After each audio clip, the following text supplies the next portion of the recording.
everybody. It is the ESR experimental setup. The ESR means electron spin resonance, and with the help of this experiment we calculate the value of the G, which is known as the Lambda G factor, and it is the CRO. Basically it is the analog CRO, and the CRO is used in the XY mode. The signal from AC source which supplies current for the magnetic field is fed to the Y plates of the CRO, and absorption signal is fed to the Y plates. It is the Helmholtz coils, and the number of the coils here 500, and this is the RF oscillator. I have taken a fixed frequency which is 15 megahertz, and with the help of this you can change the current value and take a reading with the different current value. You can adjust the phase of the wave with the help of this phase. You can see in this way,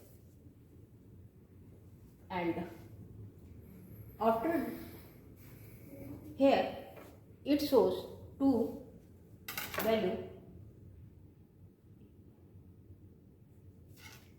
One is the P and this is the 2Q. Here P is the end-to-end peak separation and 2Q is the peak separation.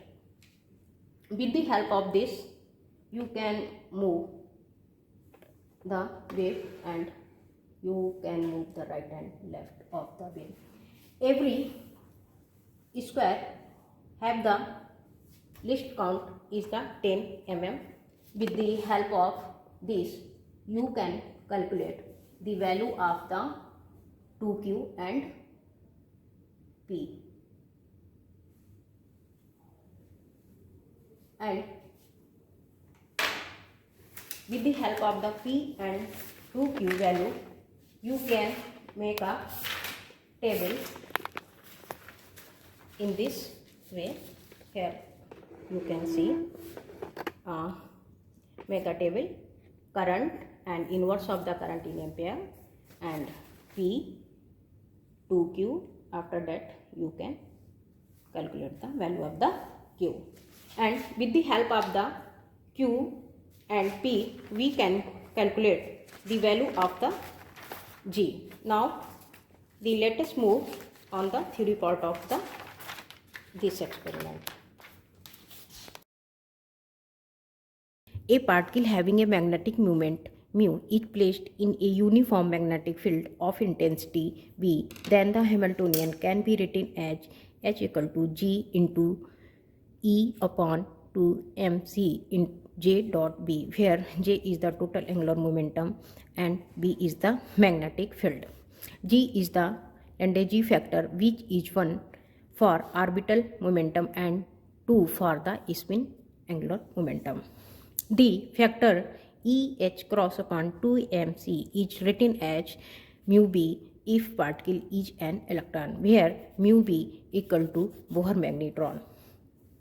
If angular momentum J results from combination of an orbital angular momentum L and spin momentum S, then G can be written as G equal to 1 plus J plus 1 plus S plus 1 minus L plus 1 upon 2 J plus 1.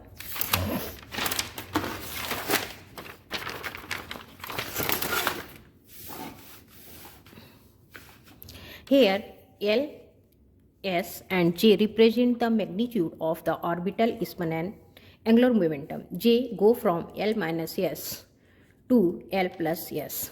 You can see here, on application of magnetic field B along Z-axis, each of angular momentum states acquires a different energy.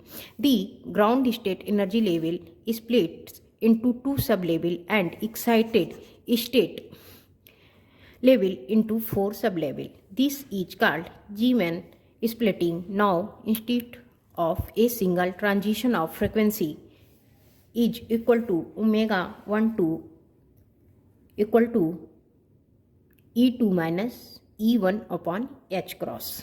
Now, the many transition of the frequency close to omega 1 2 are possible. This is called Zeeman effect. And since the transition between the sublevels is also possible and known as electron spin resonance, that is ESR. You can see here the transition is also possible in sublevel, which is known as the ESR.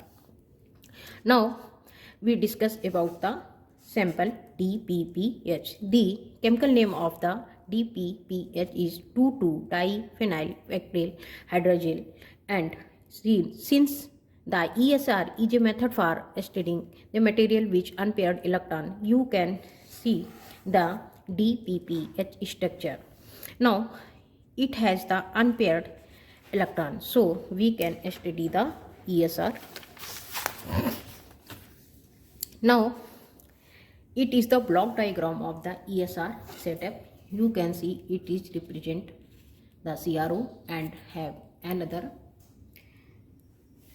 parameters such as RF oscillator, detector, AF amplifier, and it shows the Helmholtz coil, and it shows the sample holder where is the sample is DPPH, and with the help of the CRO we can calculate the value of the Q and P, where 2Q is the peak separation and P is the end-to-end peak separation.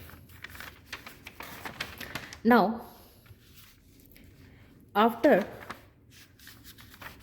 taking the value of the P and Q from the CRO, we can draw a graph between the Q upon Q and 1 upon E inverse. The nature of the graph should be linear, and you can see here.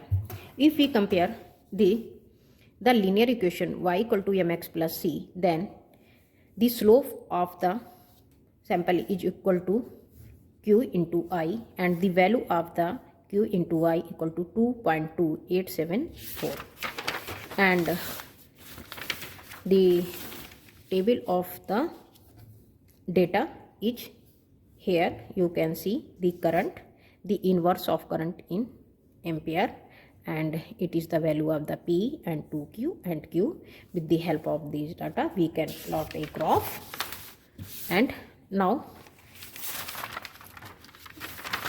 the determination of the magnetic field.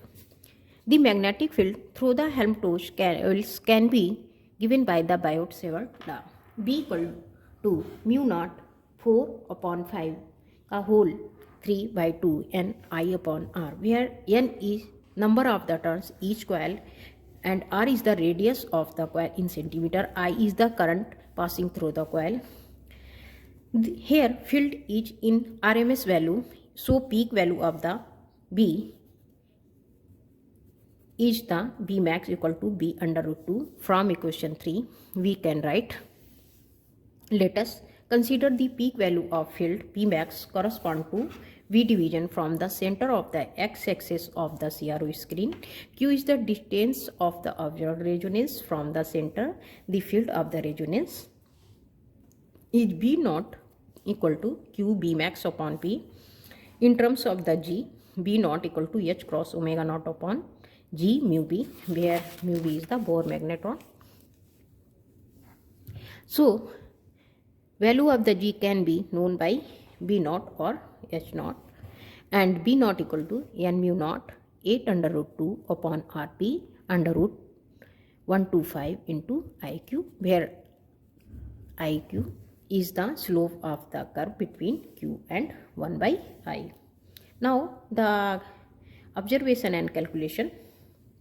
The magnetic field at the center of the coil is H naught equal to 32 pi n upon 10 under root 125 into A in and I. where A radius of the coil and separation of the coil, I is the current flowing through the coil. Now the peak to peak magnetic field can be written as HPP equal to 2 under root 2 H naught. The HPP correspond to the total X deflection on the oscilloscope with zero field at the center. The value of the A is 7.7 centimeter and the number of the turns is 500 in each coil, which is the L. Now putting the value of the A and N in equation 9, then we can write H naught equal to 32 pi into 500 into I upon 10 under root 125 into 7.7. You can say it is a constant and the K. Then the equation of this we can write H naught equal to K into I. We can calculate the value of the K is 165.25 Gauss per ampere. With the help of this, we can calculate the value of the H naught, HPP dot Q upon P, and putting this value in equation 12, then finally we can get the value of the HPP in terms of the current. Now the putting the value of in equation 13, then the value of the H naught equal to 165.25 into Qi upon P. Now the condition for resonance, we know that G mu naught H naught equal to H nu naught. Then the value of the G may be written as in terms of the H naught is G equal to H nu naught upon mu naught HPP into I into P upon Q. You can calculate the value of the P and 2Q from the table and can a graph draw between the Q and 1 by I. With the help of this graph, we can calculate the value of the Q into I, which is M, and the value is 2.287. And now the putting the value of the